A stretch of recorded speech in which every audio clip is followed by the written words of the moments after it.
ನಮ್ಮ ಉತ್ತರ ಕರ್ನಾಟಕದ ಮಂದಿಗೆ ಒಂದು ಹೊತ್ತು ಊಟ ಇಲ್ಲ ಅಂದ್ರೂ ಪರವಾಗಿಲ್ಲ, ಆದ್ರೆ ಟೈಮ್ ಟು ಟೈಮ್ ಚಹಾ ಅಂತೂ ಕಂಪಲ್ಸರಿ ಇರಲೇಬೇಕು. ಸೊ ಅದಕ್ಕೆ ನಾ ಇವತ್ತು ನಿಮಗೆ ನಮ್ಮ ಗಂಗಾವತಿಯಲ್ಲಿರೋ ಆರ್ಗ್ಯಾನಿಕ್ ಚಹಾ ಅಂಗಡಿ ತೋರಿಸ್ತೀನಿ ಬನ್ನಿ. ಈ ಟೀ ಪಾಯಿಂಟ್ ಬಂದ್ಬಿಟ್ಟು ಜುಲೈ ನಗರಲ್ಲಿರೋ ಆಟೋ ಸ್ಟ್ಯಾಂಡ್ ಅಪೋಸಿಟ್ ಅಲ್ಲೇ ಇರೋದು.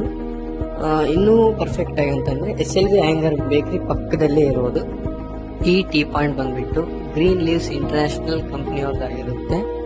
ಈ ಕಂಪ್ನಿ ಬಂದ್ಬಿಟ್ಟು 1998 ಅಲ್ಲಿ ಬಳ್ಳಾರಿಯಲ್ಲಿ ಸ್ಟಾರ್ಟ್ ಮಾಡಿರ್ತಾರೆ. ಈ ಕಂಪ್ನಿ ಮೊದಲನೇ ಪ್ರಾಡಕ್ಟ್ ಏನಪ್ಪಾ ಅಂತಂದ್ರೆ ಜಾಗರಿ ಪಾಟ್ ಆಗಿರುತ್ತೆ. And for the first time ಕರ್ನಾಟಕದಲ್ಲಿ, ಅದು ನಮ್ಮ ಗಂಗಾವತಿಯಲ್ಲಿ ಟೀ ಪಾಯಿಂಟ್ ನ ಸ್ಟಾರ್ಟ್ ಮಾಡಿದ್ದಾರೆ. ಇವು ಟೀ ಸ್ಪೆಷಾಲಿಟಿ ಏನಪ್ಪಾ ಅಂತಂದ್ರೆ, ಈಗ ನಾವು ಟೀ ಮಾಡ್ಬೇಕಾದ್ರೆ ಟೀ ಪೌಡರ್ ಜೊತೆಗೆ ಏಲಕ್ಕಿ, ಕೇಸರಿ ಅವೆಲ್ಲ ಹಾಕ್ತಿವಿ ಅಲ್ವಾ. ಸೊ ಇವು ಟೀ ಪ್ರಾಡಕ್ಟ್ ನ ಯೂಸ್ ಮಾಡೋದ್ರಿಂದ ಅದನ್ನ ಹಾಕೋ ಅವಶ್ಯಕತೆ ಇಲ್ಲ. ಯಾಕಪ್ಪ ಅಂತಂದ್ರೆ ಅದರಲ್ಲೇ